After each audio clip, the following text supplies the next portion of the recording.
Bueno, habíamos visto en la otra grabación, vimos la Auditoría General de la Nación, ¿sí? Bueno, ahora lo que vamos a ver es otro organismo también que está bueno, en el librito, vamos a admitir.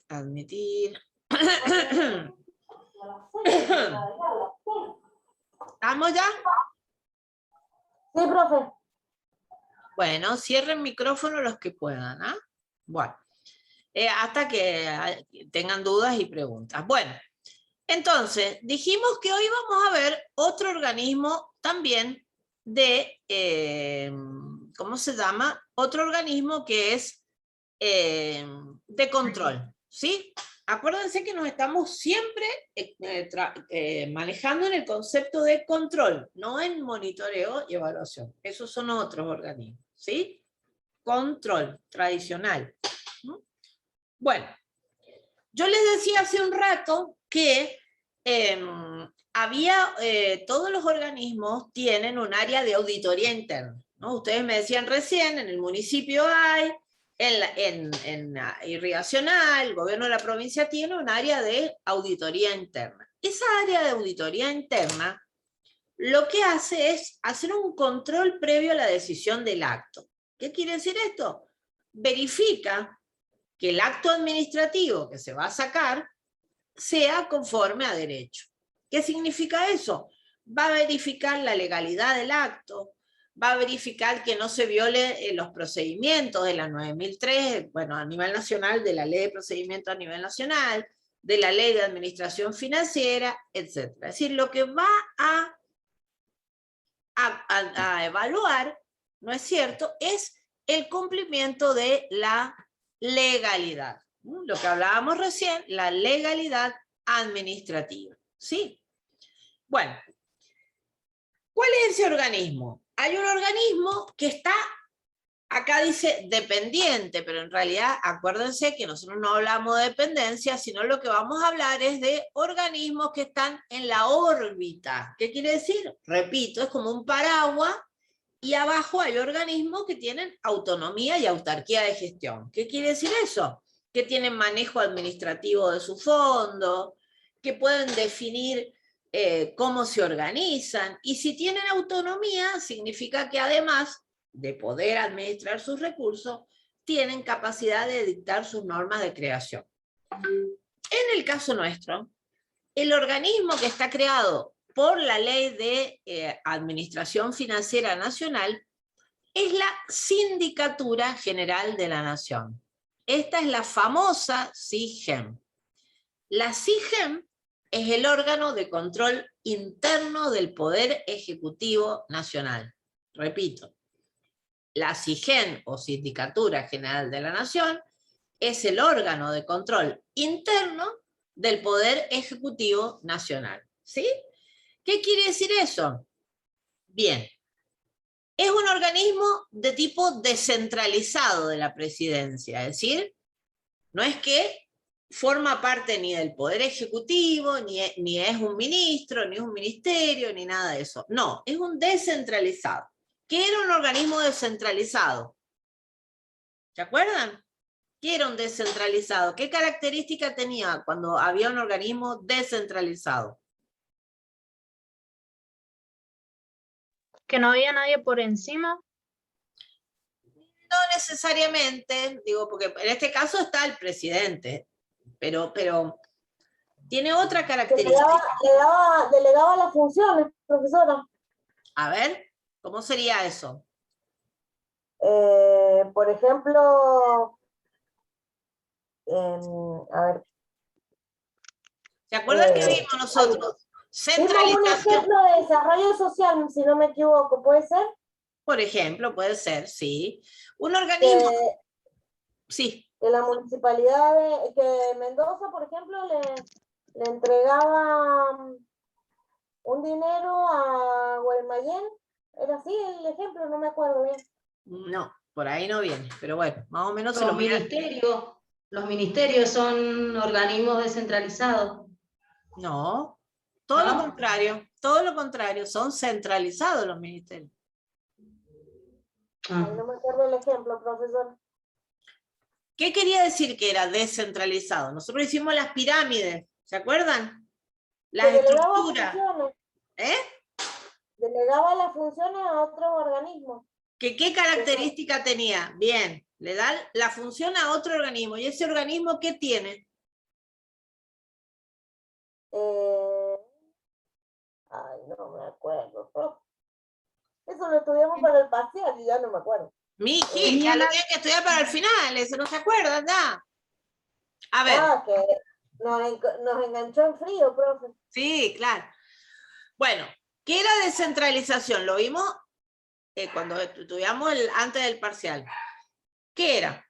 Era un organismo, asigna competencia a otro que tiene personalidad jurídica propia. A las ONG, a las uniones vecinales, todo eso. Podía ser una ONG, pero también se habla de descentralización, la que hace, por ejemplo, el gobierno nacional a las provincias, o la provincia al municipio. A los municipios. Cada claro. uno de esos organismos tiene personalidad jurídica propia, es decir, puede organizarse, etc. Eso era un organismo descentralizado. Ahora sí, ya me acuerdo. Y la descentralización podía ser de dos tipos, autárquica o autónoma. ¿Qué quería decir que fuera autárquica? Quiere decir que el organismo que tiene personalidad jurídica propia tiene, si es autárquica, quiere decir que tiene el manejo de fondos de modo independiente. Es decir, él recauda dinero o le gira dinero el ministerio, o en este caso la Presidencia de la Nación, y él define cómo organiza ese dinero. ¿En qué lo invierte? Podría ser la provincia y a un municipio que Por ejemplo, facultades. por ejemplo, ¿no es cierto? Eso ya es una descentralización política, pero también hay descentralización administrativa. Cuando hay autonomía, que es el otro tipo de descentralización que vimos, la autonomía es como un nivel de descentralización mayor. No solamente manejo mi plata, sino que además manejo mi modo de organizarme. Por ejemplo, un ejemplo que habíamos visto acá, la Universidad Nacional de Cuyo. La Universidad Nacional de Cuyo es un organismo descentralizado con autonomía.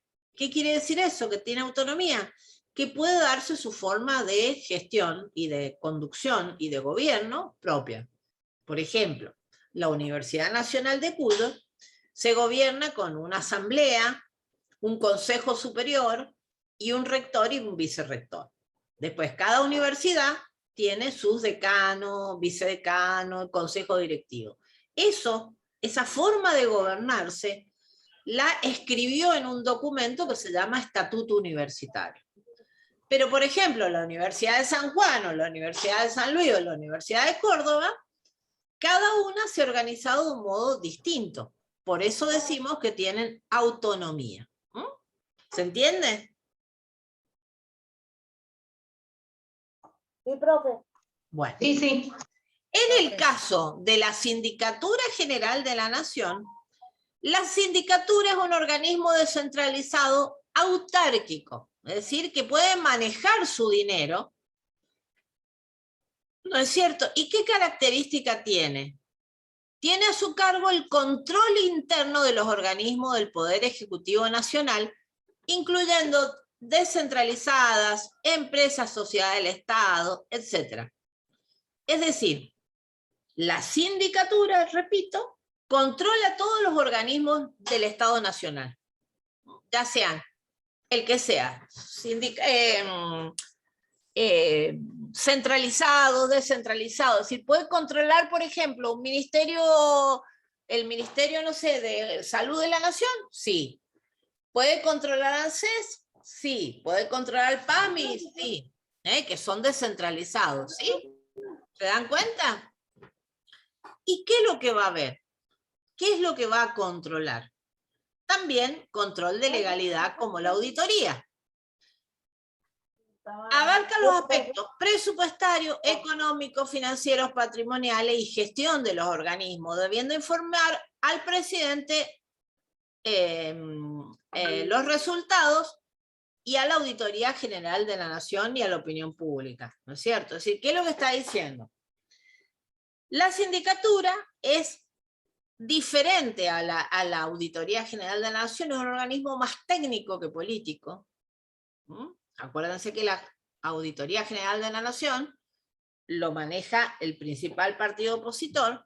En el caso de la sindicatura es diferente. El que va a nombrar al síndico general de la Nación es el presidente, porque es un organismo que está en la órbita del presidente, es su persona de confianza que le va a decir, mirá, controlame el manejo de la plata, ¿no? Como hacen los intendentes. Los intendentes, por ejemplo, o Irrigación, nombra el auditor propio. ¿Por qué? Porque lo que quiere es que le controle que los empleados, que las áreas lleven bien el manejo financiero y que no hayan irregularidades. Es decir, que es como una especie de autocontrol. ¿Se dan cuenta? Es decir, la idea... Sí, querida. Pregunte. ¿Y esa persona que se nombra tiene que ser por ejemplo, un contador? En el caso de la Sindicatura General de la Nación, sí. Tiene que ser un contador con experiencia en todo lo que es auditoría, control de legalidad, control de administrativo contable, presupuestario. Tiene que ser una persona que esté formada. Claro. Claro, me refiero por lo que controla tipo auditoría, por eso... Es auditoría, no puede ser... es contador, no puede ser uno de la política, no, es una persona que le cuida la billetera al presidente en este caso. Le va a controlar que no hayan macanas, ¿no? El intendente, el gobernador también tienen áreas de auditoría. Áreas de auditoría que son los que protegen que la estructura administrativa haga bien las cosas. Son controles internos, previo a las decisiones de actos, ¿sí? ¿Cuál es la diferencia que tiene la sindicatura? Después entren, ahí está, www.sigen.gov.ar. ¿Cuál es la diferencia de la Auditoría General de la Nación, que es la que vimos recién, que depende del legislativo, con la Sindicatura General de la Nación, que depende del Ejecutivo? Los controles son parecidos, o iguales, podríamos decir, pero la sindicatura tiene la característica que es el organismo rector de las normas de aplicación de la Ley de Administración Financiera. Es decir, es el organismo que va a sentar todas las normativas que tienen que aplicarse en la Administración Pública Nacional, de cómo gastar la plata, etc. Es el organismo de control a nivel nacional. Ejerce esa función. Y como ejerce esa función, si ve que los organismos internos no están cumpliendo con la normativa, tiene poder de policía para sancionar. Es decir, puede sancionar a los organismos dentro del Poder Ejecutivo que no están cumpliendo con las normas. Que no cumplen con las normas. ¿Se entiende? El otro, la auditoría, recuerden que asesoraba al Congreso. Esta no, esta es la mano derecha del presidente en el sentido del control, ¿no es cierto? ¿No? Y es el que va a revisar que se hagan bien las cuestiones administrativas, que no le genere un perjuicio al Estado, y a su vez va a tener características de, básicamente, poder sancionar en caso de una irregularidad. ¿Sí? ¿Se comprende? Sí. Profesora, en este caso también falta eso que usted nombraba, que en algunos casos no se da el seguimiento. A ver, en estos casos, ninguno de estos dos organismos hace ni monitoreo ni evaluación. Hace control. Por eso yo les aclaré, todos estos organismos son de control, no son de monitoreo o evaluación. A ver, es lo mismo que sucede en la provincia de Mendoza. Vamos al ejemplo. El organismo de control en la provincia de Mendoza, ¿saben cuál es? Los que trabajan en la administración saben, porque controla y es el cuco de todo. Tribunal de Cuentas. El Tribunal de Cuentas de la provincia de Mendoza, claro. Ya lo vamos a estudiar después al Tribunal de Cuentas, Pero tiene una característica el Tribunal de Cuentas. El Tribunal de Cuentas, la principal característica que tiene, es que es un órgano extrapoder. Es decir, está fuera de los tres, afuera. Pero no depende ni del legislativo ni del ejecutivo, está afuera. Es decir, que es una mezcla, lo que nosotros tenemos en Mendoza es como una mezcla entre la sindicatura, ya vamos a ver, y la auditoría, que es el Tribunal de Cuentas. ¿Qué es lo que hace el Tribunal de Cuentas? Controla toda la administración pública provincial, los descentralizados, los desconcentrados, etcétera, todos los controla, pero es un órgano de control externo, pero debido a una ley, que la ley de funcionamiento del Tribunal de Cuentas, tiene poder de policía. Entonces puede sancionar a los organismos cuando no cumplen las normas. Por ejemplo, puede sancionar al municipio, puede sancionar al ejecutivo, a los ministerios, puede sancionar, no sé, al IPB, puede sancionar a irrigación, cuando ve que hay un gasto que está mal hecho. Entonces, es externo, como la sindicatura, como la Auditoría General de la Nación, pero tiene poder de policía. ¿Se dan cuenta? Sí. ¿Se va entendiendo, chicas? Sí, profe. Bueno. Es una parte medio aburridona, pero bueno, son partes que tenemos que conocer del Estado, de cómo funcionan, ¿no es cierto? Bueno, entonces, hemos visto hasta acá. Auditoría General de la Nación, repito, en la órbita del legislativo. Y ahora vimos Sindicatura General de la Nación, que Sindicatura General de la Nación depende, está en la órbita del Ejecutivo y es el organismo de control interno. A su vez, la sindicatura es el organismo que hace algo muy importante, que es el que va a fijar, como le decía yo, las normas de cómo se gasta de procedimiento y todo lo presupuestario de los organismos nacionales. Entonces, ¿qué hace?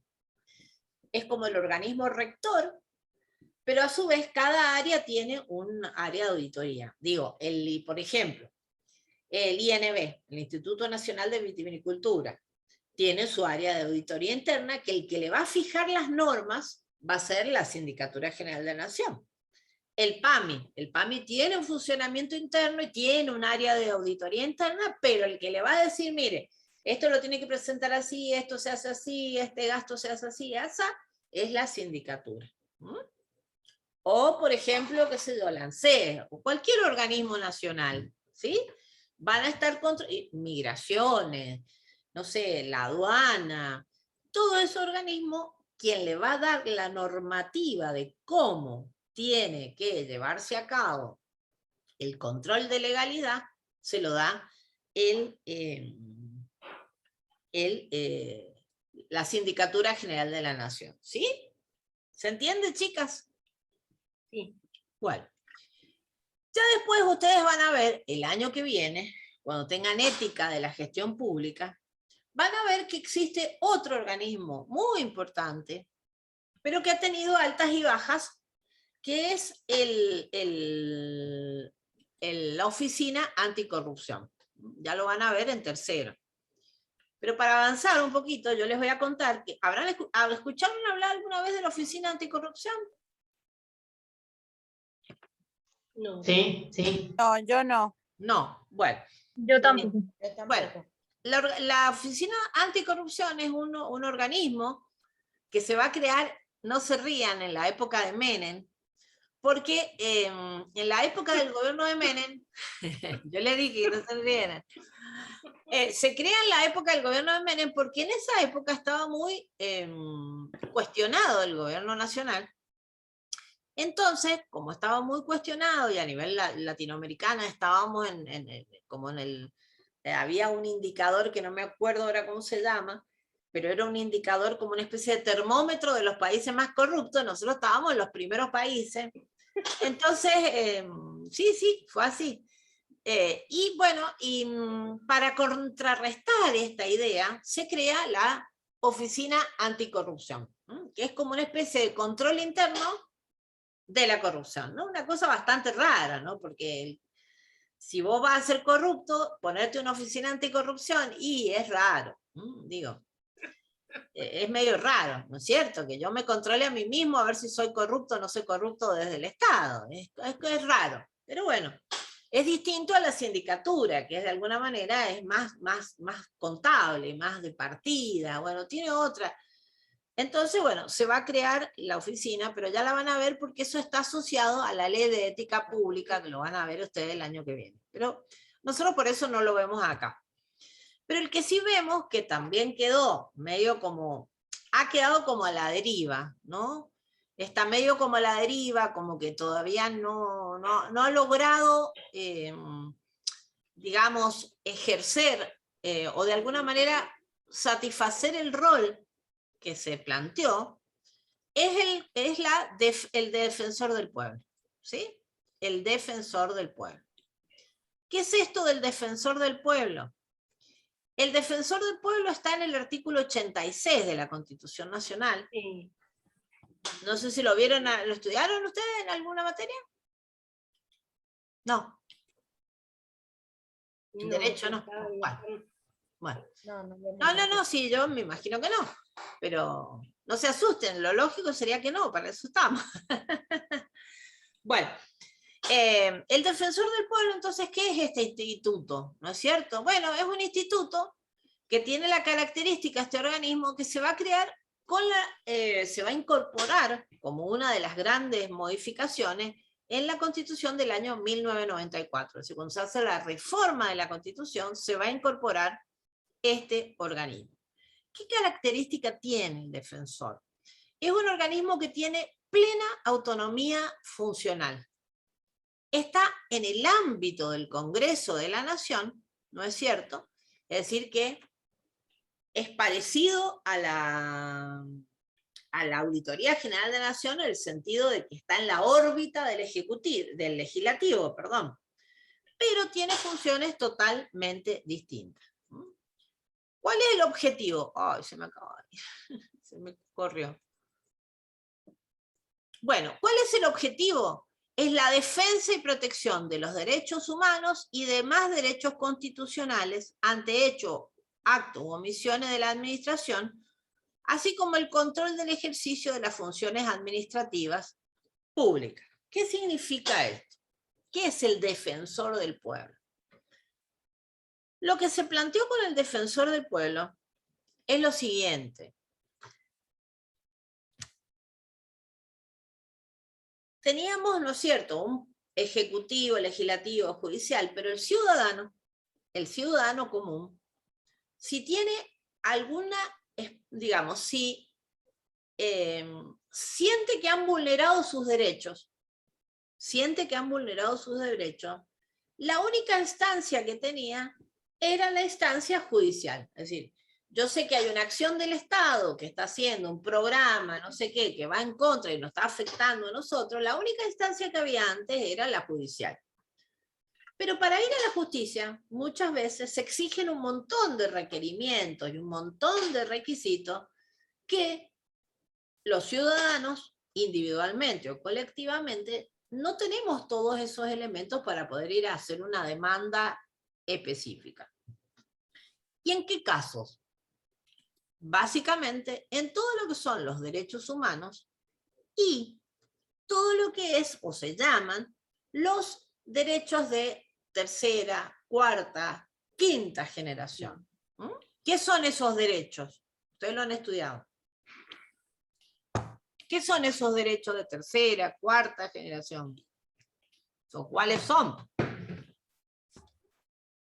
Derechos laborales, son Derechos los de civiles. segunda generación, los de primera generación eran Los derechos civiles. fiscales. Derechos civiles de libertad. Exacto. Los Y los segunda de generación, primera generación, Los derechos humanos son los de otros Sociales, derechos sociales, culturales, el de la segunda generación. los y derechos otros derechos. civiles y los derechos políticos son los de segunda generación. derechos civiles de primera generación, derechos políticos de segunda generación, ya tercera generación ya tiene que ver lo económico, lo Los social, derechos etcétera. sociales serían. Claro. Ujú. Y ya vienen los de cuarta y quinta generación para algunos que tienen que ver con los nuevos derechos que se llaman derechos difusos. ¿Qué son esos derechos? Bueno, los derechos humanos en general deben ser protegidos por los estados, ¿no es cierto? Cuando nosotros hablamos de derechos humanos, no estamos hablando solamente del derecho a la vida, que es fundamental, ¿no es cierto?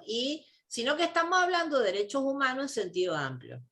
Derecho a Los ambientales también. los ambientales, etc. Y justamente ahí es donde vos planteás, viene el tema. ¿Qué pasaba con esos nuevos derechos? Por ejemplo, los derechos ambientales.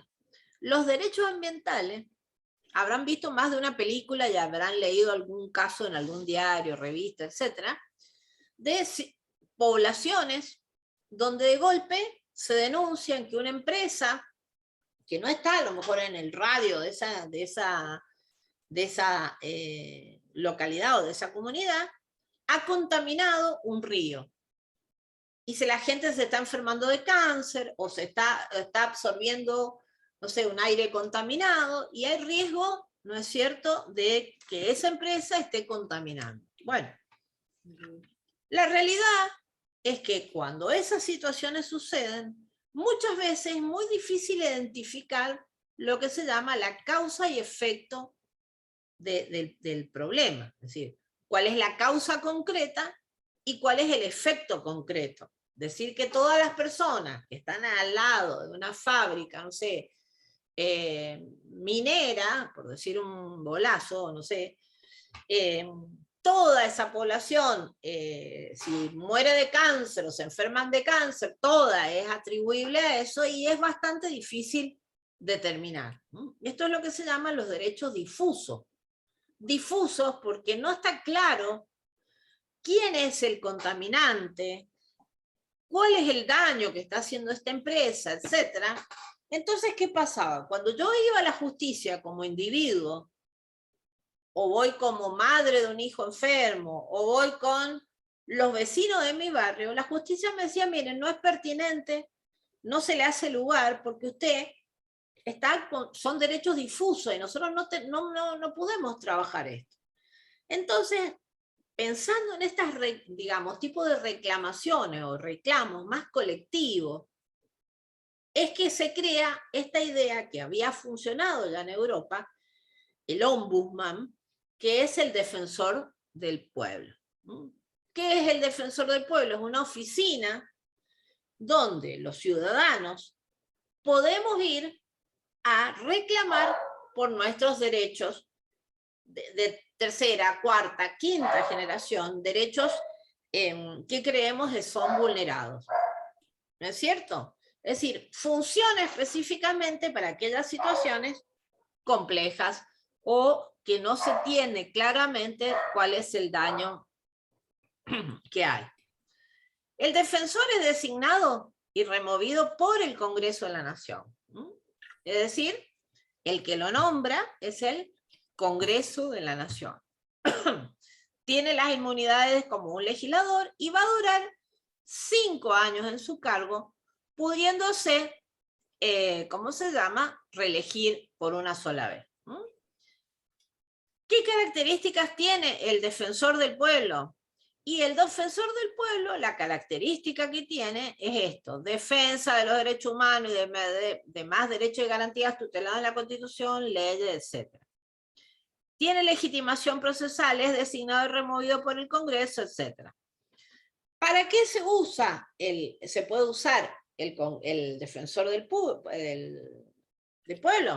Básicamente se puede usar el concepto del defensor del pueblo para situaciones de este tipo: las problemáticas ambientales, los conflictos que pueden darse de algún tipo de situación donde el Estado ha invadido, por ejemplo, un límite o se ha ocupado un territorio, digamos, diversas situaciones. ¿Cuál es la dificultad que tiene este organismo? Está creado por por Constitución, tiene una ley específica después que va a operativizar lo que dice la Constitución, pero no ha tenido la efectividad buscada. ¿Por qué? Primero porque muchas veces ha estado está vacante, no se logra poner acá o acuerdo el defensor, ¿quién va a ser? Ha estado vacante. Por otro lado también, al tener una competencia muy general, muchas veces no ha estado claro a quiénes tiene que defender, y después tiene otro problema central, que el defensor del pueblo atiende en Buenos Aires. Entonces, si yo tengo un conflicto acá, o una situación acá, y hay una página web que quiero que la recorran, hay teléfonos, hay email, pero no hay una oficina, por lo menos hasta hace muy poco tiempo, no sé ahora, hasta hace muy poco tiempo no tenía una oficina donde yo pueda ir y reclamar. Pero este es el concepto del defensor. Yo siempre les cuento, supónganse, digo, por ejemplo, no sé si conocieron lo que pasó en la mina esa de San Juan, en Veladero, que le llaman, en la mina de oro.